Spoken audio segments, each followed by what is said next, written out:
55 দিন পর শেখ শাহজাহানকে গ্রেপ্তার করতে পারল পশ্চিমবঙ্গ পুলিশ। আর এই গ্রেপ্তারের পরই তৃণমূলের পক্ষ থেকে দাবি করা হয়েছে গ্রেপ্তারের কৃতিত্ব পাওয়ার জন্য অভিষেক ব্যানার্জি।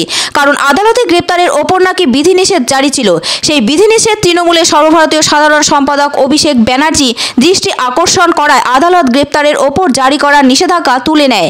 ফলে পুলিশ তৃণমূল নেতা শেখ শাহজাহানকে গ্রেপ্তার করতে পেরেছে। গ্রেপ্তারের শেষে একই দাবি করেন পশ্চিমবঙ্গের এডিজি সুপ্রতিম সরকার। তিনি বলেন, শেখ শাহজাহানকে গ্রেপ্তারের ক্ষেত্রে আইনি বাধা ছিল। আদালত সেই আইনি বাধা তুলে নেওয়ার পর আমরা জোর কদমে তল্লাশি চালাই।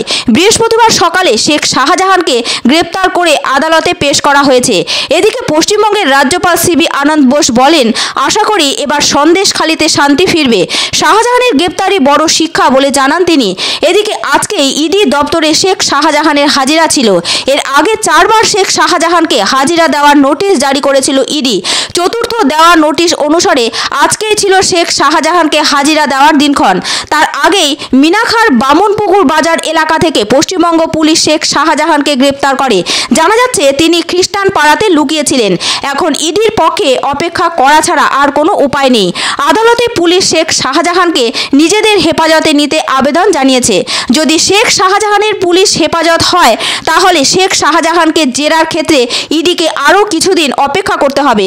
এদিকে শেখ শাহজাহানকে গ্রেপ্তারের পরই পুলিশের পক্ষ থেকে অশান্তি এড়াতে সন্দেশখালীর 23টি এলাকায় 144 ধারা জারি করা হয়েছে।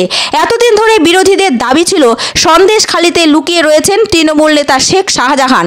শেষ পর্যন্ত সন্দেশখালী থেকে গ্রেপ্তার হলেন শেখ শাহজাহান।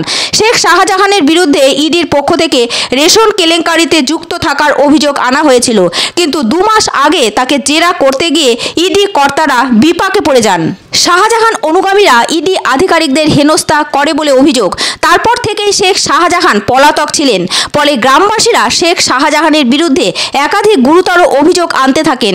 সেই সব অভিযোগ সামনে আসতেই দেশ জুড়ে আলোড়ন পড়ে যায়। পুলিশের কাছেও শেখ শাহজাহানকে ধরার চাপ তৈরি হয়।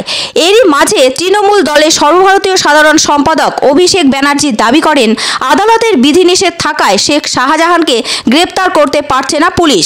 আদালতে এই প্রসঙ্গ উঠতেই আদালত পরিষ্কার করে দেয়, শেখ শাহজাহানকে গ্রেপ্তারে কোনো বাধা নেই পুলিশের।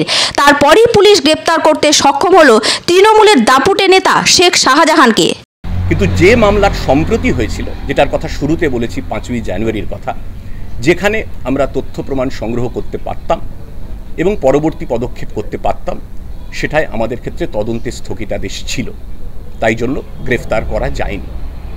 অথচ সংবাদ মাধ্যমে, আপনাদের চ্যানেলে এবং আরও বিভিন্ন মহল থেকে এটা লাগাতার বলা হয়েছে যে পুলিশ ইচ্ছাকৃতভাবে শেখ শাহজাহানকে গ্রেফতার করছে না।